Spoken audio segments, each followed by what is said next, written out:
Friends, আপনাদের সামনে আমি একটি ভীষণ আতঙ্ক ফেলানো ভিডিও নিয়ে চলে এলাম।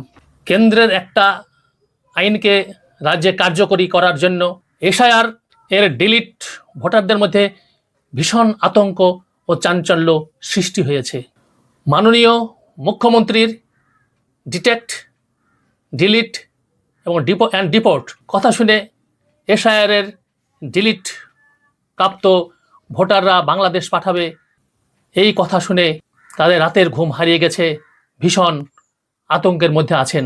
আমি ডিলিট হওয়া ভোটারদের আশ্বস্ত করতে চাই যে অহেতুক দুশ্চিন্তা করবেন না। আপনি যদি প্রকৃত ভারতীয় নাগরিক হন এবং ট্রাইব্যুনালে অ্যাপিল করে থাকেন, আপনি নিশ্চিন্তে থাকুন, আপনার কোনো সমস্যা হবে না।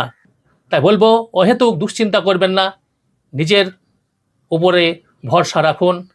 আর যদি কেউ রাতের অন্ধকারে তারের বেড়া ডিঙিয়ে এবং জলপথ দিয়ে ভারতে ঢুকে বিএসএফকে ফাঁকি দিয়ে ভারতে প্রবেশ করে এবং সমস্ত সুযোগ সুবিধা গ্রহণ করে, এটা তো হতে দেওয়া যাবে না।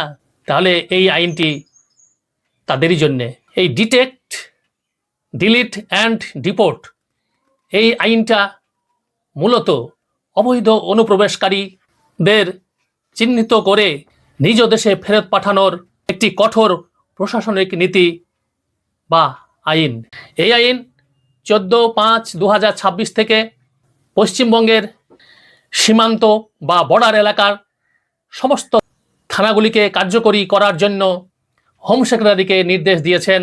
অনুপ্রবেশকারীদের চিহ্নিত করে এবং তাদের অ্যারেস্ট করে বিএসএফের হাতে তুলে দেওয়া হচ্ছে আমাদের রাজ্য প্রশাসনের কাজ।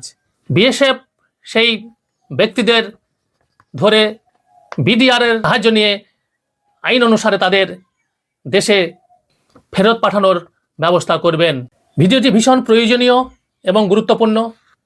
যদি ভালো লাগে ফেসবুক পেজটিতে একটি ফলো এবং ইউটিউব থেকে সাবস্ক্রাইব করে পাশে থাকবেন এবং বেশি বেশি করে জনসাধারণের মধ্যে ছড়িয়ে দেবেন। সকলেই ভালো থাকুন, সুস্থ থাকুন, জীবনের শেষ দিন পর্যন্ত নিজের মতো আনন্দে বাঁচুন, সদা সর্বদা এই প্রার্থনা করি। এখানেই শেষ করছি। সত্যের জয় হোক।